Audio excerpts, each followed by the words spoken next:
kind of an easy survey. Who would you more like to be like? Jesus or Judas? I told you it was an easy one. Jesus or Judas? We all want to be like Jesus, don't we? And the good news is that's God's goal for us in Romans 8, where, that the familiar verses where, we know that everything works together for good for those who love Him, are called according to His purpose, and I'm butchering it, but those He foreknew, He predestined to conform them into the image of His Son, to be like Jesus. I believe that's in the relationship with God and with people. That's where the image lies. That's the good news. That's where we're going. Here's the not so good news yet. We're not there yet.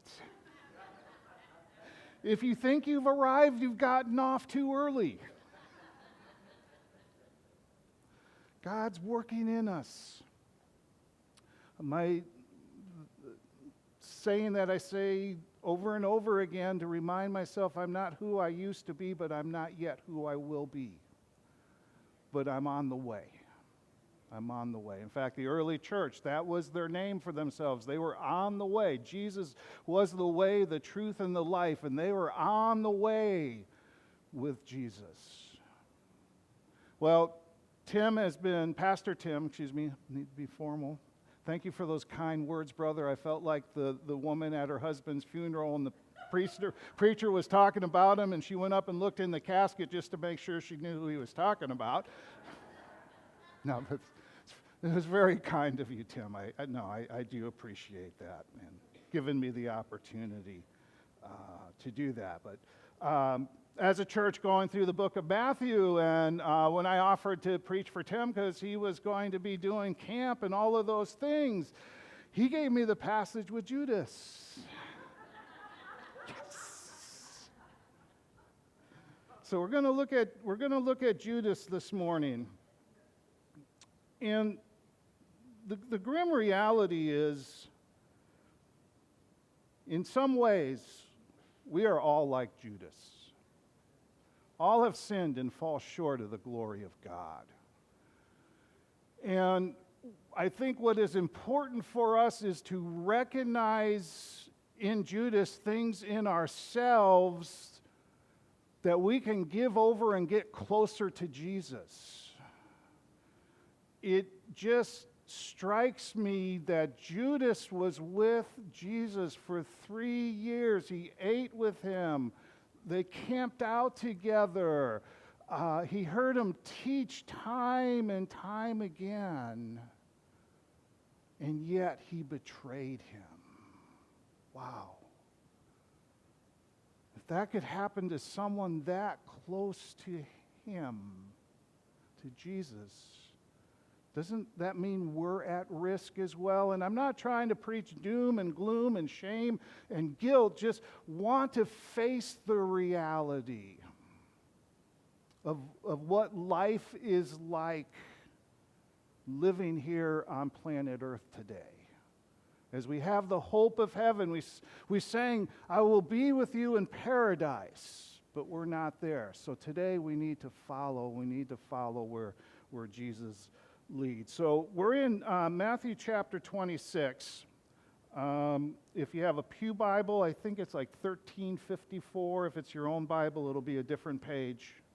I'm not going to have the words on the screen, so I encourage you to have a Bible and open it up to Matthew 26 and follow along. I'll be reading from the NIV. You may have another ESV, NK, JKV, whatever, KJV. I'm mixing up all of those things. They will say the same thing, maybe a little different word order. Maybe the translators chose a little different word, but they do mean the same thing. I would encourage you to follow along as we dig into this passage about Jesus and Judas. All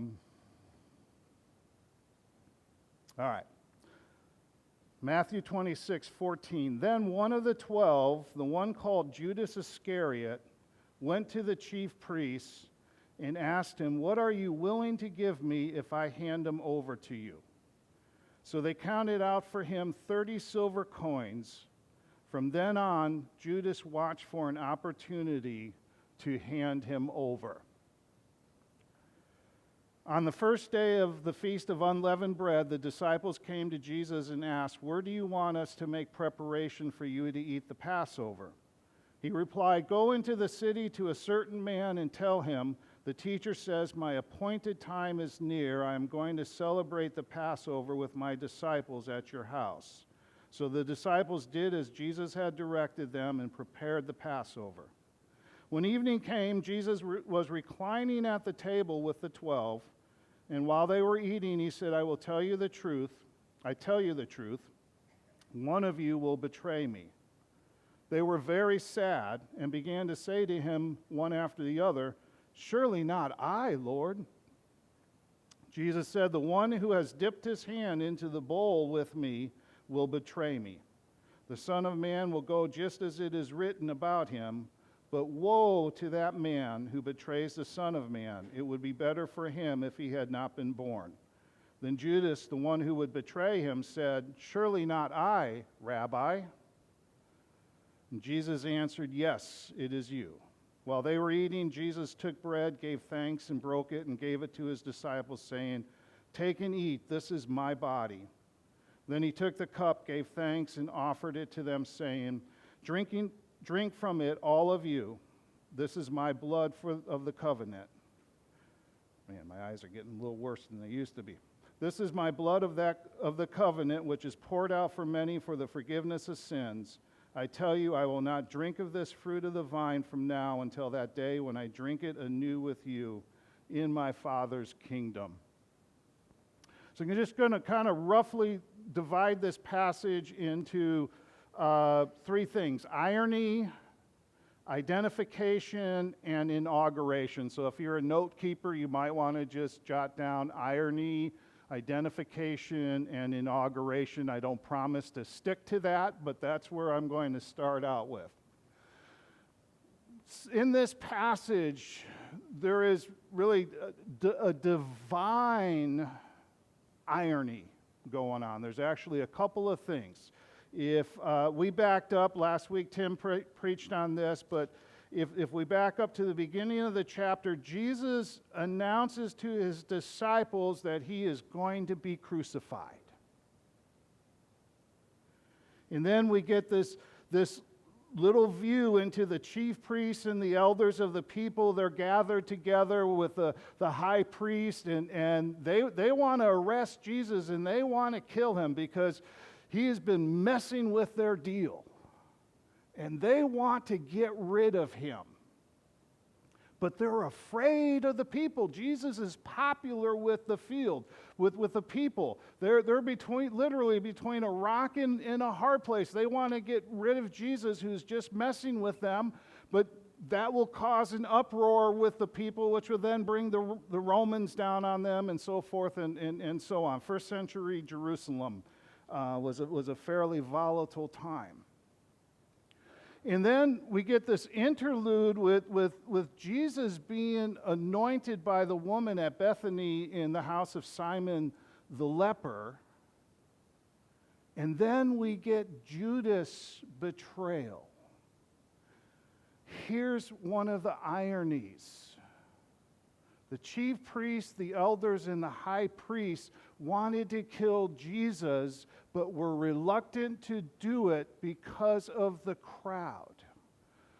Judas comes and says, "What will you give me if I hand him over?" This solves their problem. If one of Jesus' own hands him over, the crowds can't get upset at that. What's happening here is God is actually helping them to kill his son. God is helping them to do what they want to do with Jesus, because in God's plan it is necessary.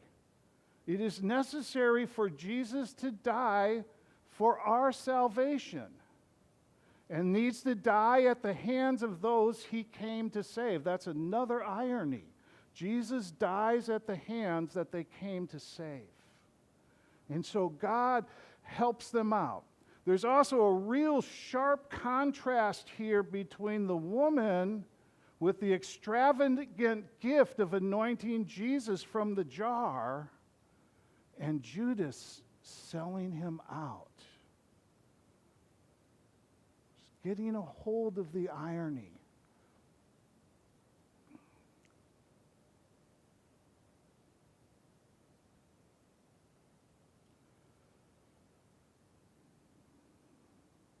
Hang on a second.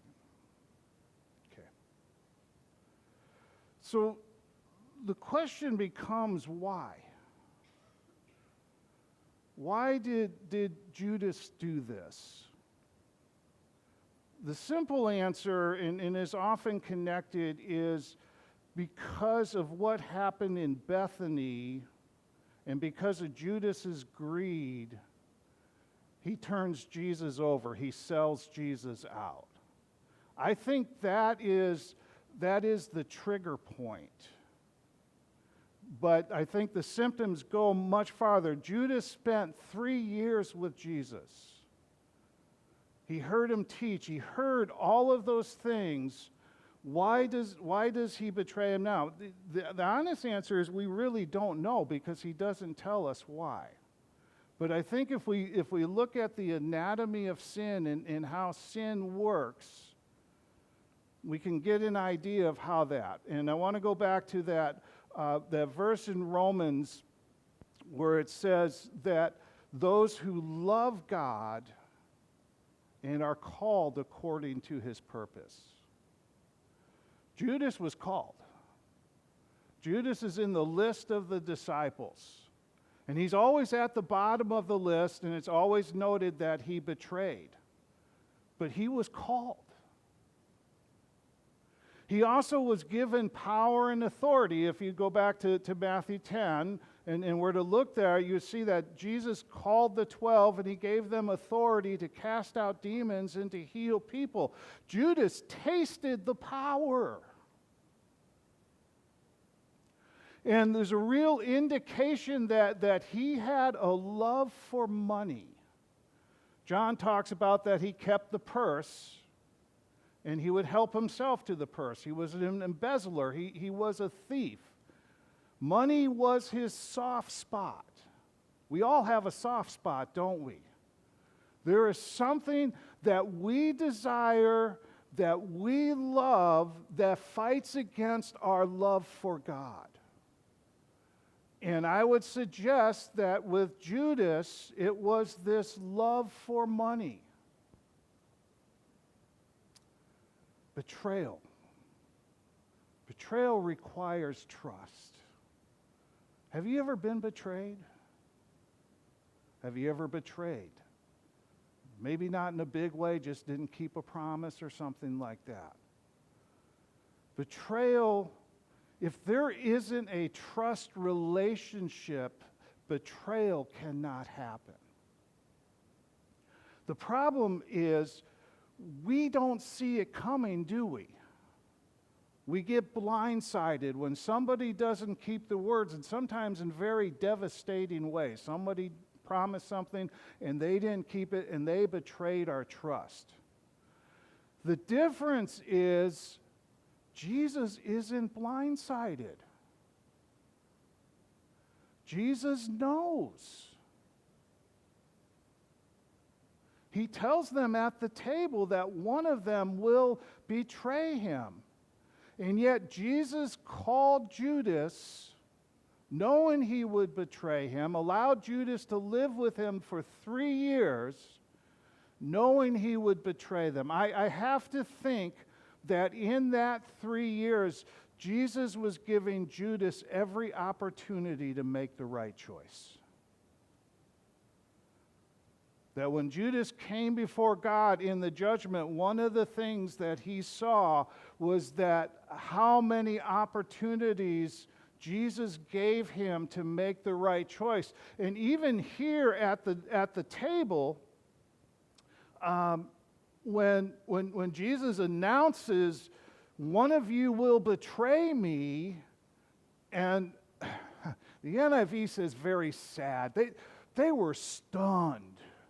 They were greatly grieved. And they're asking Jesus, it isn't me, is it? I don't know, maybe aware of their own weaknesses.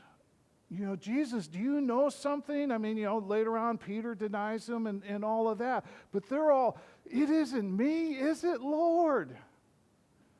And Jesus is the one who dips his hand in my bowl. Well, they all dipped their hands. That's how they ate. They didn't have forks and spoons and knives. They just had a community bowl, and they all ate from it. It's a good thing they didn't have COVID, huh? That's some pretty good immune systems, I imagine. But they all ate. And then Judas, Jesus pronounces the woe. The one who ate with me will betray me. And as it is written, the Son of Man will go as is written, but woe to the one who betrays the Son of Man. Better that he wouldn't be born. And Judas says, it isn't me, is it, Rabbi? Did you catch that? Lord? Teacher? And Jesus says, you said so. Just as you said. So why does Jesus choose Judas knowing he's going to betray him? Because these things had to happen as it is written. As it is written with the prophecies and the symmetry of Jesus dying at Passover. See, they're eating the Passover meal, and the disciples ask, where are we going to eat the Passover? And again, with foreknowledge, he says, go into the city, you'll see a certain man, tell him the teacher wants to eat Passover at your house. That's a really rough translation, but that's how it works. And so it gets out, and they prepare the Passover, and you're all probably pretty aware, but just a reminder, Passover was remembering the Exodus, the final plague, the killing of the firstborn. And God directed the people through Moses to kill a lamb and to take the blood and with hyssop branches put it on the door frame, and then they were to eat the lamb and they were to be prepared to leave. And when God sent the angel to kill the firstborn, at every house that had the blood, the angel passed over. And that's why it's called Passover. And that became an annual feast to celebrate every year, to remember God's deliverance. It forced Pharaoh to allow them to leave Egypt, and then he changed his mind, and then you get the whole Red Sea crossing, right? Yeah. And so they're eating the Passover. Now, there's a little bit of a twist here, because Thursday is the preparation. The Jewish day is from evening to evening, and Thursday would have been the preparation, and then Friday would have been the Passover. But they're eating it on Thursday night, because on Thursday night, Jesus eats the Passover lamb. On Friday, he is the Passover lamb. Now, I know some commentators say, was there even lamb there because it's not mentioned here? I wouldn't argue that from silence, because they prepared the Passover meal, and I'm certain they would have prepared it in the normal way with all the elements there. But the key thing is Jesus is eating Passover with his disciples before he becomes the Passover lamb and is crucified. And Judas is at the table. Judas is at the table. This is the the symmetry of God's salvation story. As you go through the Bible from Genesis to Revelation, the symmetry, the pattern, the intentional design, these didn't happen by chance, but God intricately laid it out. And so Jesus needed to die at Passover. Would his death have been just as effective any other day? Certainly it would have. But in God's plan and pattern, to have him die at Passover, the impact of that, the amazing detail of that. And so Judas was needed. Judas was needed to hand him over.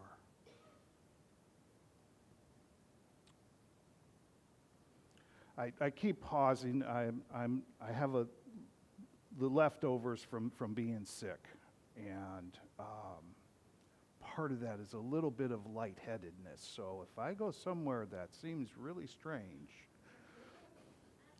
but the cobwebs, just pray for me.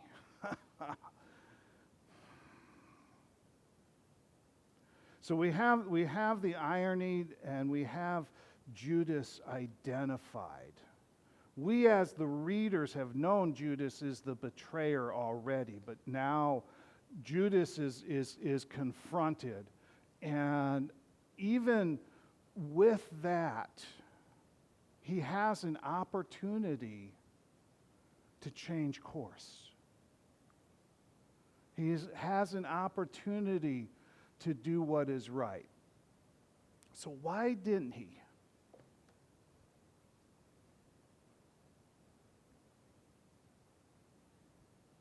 We have two enemies. We have two things working against us. One, we have an enemy. In Luke and John, it says that Satan or the devil enters into Judas. But there had to be an entryway for him to get in there. And this is the other part that works against us, is that we are dark in our thinking. We think we understand, but we don't. We think we have clarity, but we don't. If in the fall and in sin, if we go to Romans 1, that downward slide, it begins that they stopped giving God glory and thanking God, and they became dark in their understanding and thinking themselves wise. They became fools, and they exchanged the things of God for created things. And it just slides downward. And this thinking becomes darkened. And in Jeremiah, it says that the heart is deceitful above all things. Now, hopefully in cutting and pasting, I'm not twisting here. So correct me, okay? But the heart is deceitful. And the heart is not the blood that pumps, but this is our will and our desires. This is our inner being. And our mind is the part of us that we're able to think intelligently. And what the heart, as it's captured by sin, is it turns inward, away from God. And God has created us with all kinds of desires, and those desires are good. And Judas was created with desires, and those desires are good. But with the deceitfulness of the heart, it turns inward, and those fulfilling, the way we attempt to fulfill those desires, become wrong. The desires are not wrong, they're not bad, though, yeah. Okay, I'll just leave it at that. It's what we do and how we fulfill them. And so the heart desires. So Judas desired money. And what will happen is the mind will rationalize what the heart desires, even in irrational ways. Typically, what it might be is, oh, you deserve that. Judas, you're working so hard. You deserve a couple of shekels or a denarii out of the bag. You know, you're working so hard. You deserve that. The desire for love may be turned into forcing or manipulating the object of the desire. The desire for security may be twisted into conquering and overcome perceived enemies, and so forth. It's the twisting of the heart that is rationalized by the mind, and you don't have to look far in our culture today to see evidence of that. Not to step on any toes, but transgender, same-sex marriage, all kinds of things are being rationalized really irrationally. A lot of it is based on feelings that is immune to facts. Think about that. A lot is based on feelings that are immune to facts. Now, let's take it from out there, let's take it from Judas, and let's bring it home. What do you desire? What do you think would give you the happiness that you want? That will give you the love that you want? That will give you the security that you want? Those desires are not bad. They're not wrong. They're God-given desires because He wants to fulfill them for you. But sometimes He says, wait. Sometimes He says, not now. What do we do when God isn't giving us what we want? Do we continue to trust Him in His goodness and in His love? Or do we attempt to take matters in our own hands and give way for Satan and the devil to have his way? I think that's what happened with Judas. Is all those years, I think part of him loved Jesus. But a bigger part of him loved money more. It wasn't an absence of love, but it was a greater love for something else. And on our road to becoming conformed to the image of the Son is to give ourselves over more and more to loving God. And in fact, I think we are made holy through what Jesus has done. We activate holiness, if I can use those words, when we begin to love God in our hearts more than anything else. Does that make sense?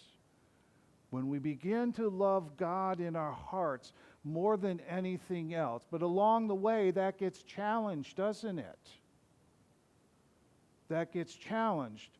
And so I think the idea is not that we love perfectly, but we love more and more and more. Does that make sense?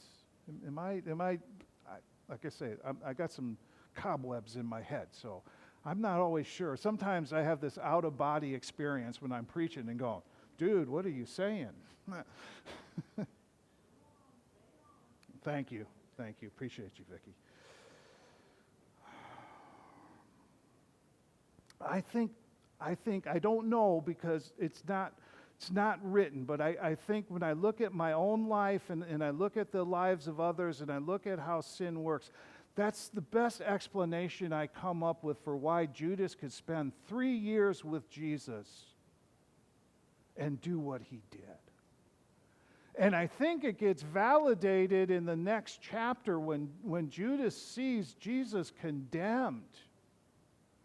And all of a sudden his eyes are open and he realizes what he has actually done. And he runs back to the chief priest and tries to give him back the money, saying, I have sinned. I have shed innocent blood. And they say, dude, that's your problem. That's not on us.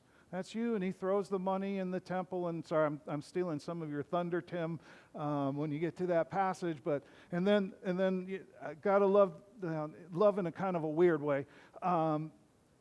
How they get their heads together, the chief priests, and figure out, yeah, well, what are we going to do with this money? It's blood money. We really can't put it back in the coffers. So they buy the potter's field. Anyways, they decide among themselves they rationalized it. And they figured out. But Judas's eyes get open. I don't think he intended to kill Jesus.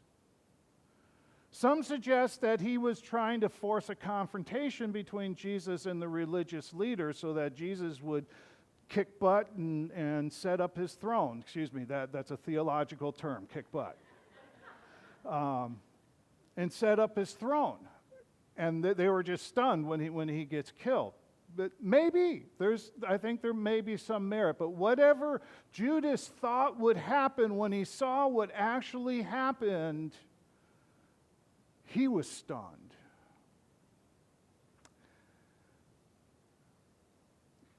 You don't have to testify, but have you experienced that? Where you wanted something so much that maybe you kind of bent things a little bit to get that, and then you got it, and the reality was far from what you expected. This is one of the traps of the devil. This is what he did with Adam and Eve. You will be like God. You will be like God. And they bought it. And we've had trouble ever since. But the very essence of sin is when a person tries to be God in big ways or little ways. And Judas was trying to be God. He was trying to force things to go in the way that he thought it'd go. And so that goes back to when God isn't doing things the way we want, what do?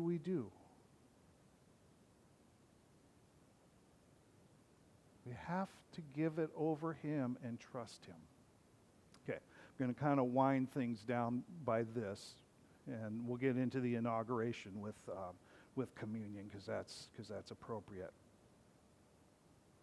In my studies and stuff on this, I heard somebody say, and I really connected with this, is the battle between devil and God, between good and evil, isn't about power, because God has all the power. And the devil has power because God has given him power. The religious leaders trying to kill Jesus have power because God has given them power. Whatever power we have from God. So the battle isn't over power. If it was over power, it would be done before it even began. The battle is over the character of God. Is God loving and good? Even when things are going terrible. Even when God isn't bailing us out of this horrible place that we find ourselves in. Is he still loving and good? Again, the first temptation. Did God really say? God's holding back from you. kind of move it along. Doesn't God want you to be happy? Maybe you would be happy with her or him, even though they're married to somebody else. And there's all kinds of examples. But the conflict is with the character of God. And when God doesn't do what we expect, do we still trust him to be loving and good? That's where the battle lies.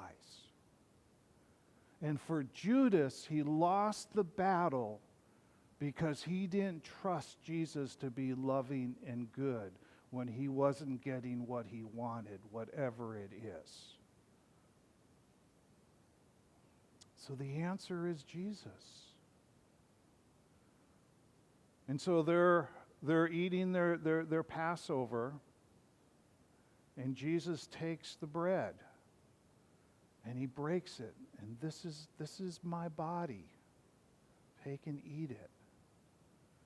And he takes the cup and he blesses it, and he hands it to them. Each one of you drink.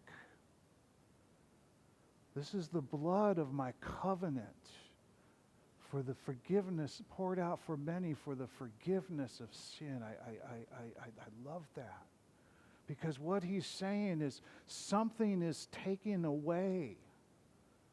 The sin that has separated us from God is being taken away, and it's being replaced by a relationship that God created us to have forever and ever and ever. Sin taken away, covenant given. And he inaugurates it at that time. Now that last sentence about I won't drink this cup until I drink it anew, don't ask me for an explanation. I really don't get it. What I do get is this, is Jesus is saying, you have a future with me. One day you will be with me in my Father's kingdom. You have a future with me. So this morning we're going to take communion together. And it's been the habit of this church. You don't have to be a member of this church in order to take communion. If you desire to take communion, remembering what Jesus has done for you, I guess I'll just note this. Communion doesn't save. Judas was at the table. I don't believe he was saved. He ate the bread and drank the cup. It didn't save him. What saves us is the one who is represented by the bread and the cup. And so we are remembering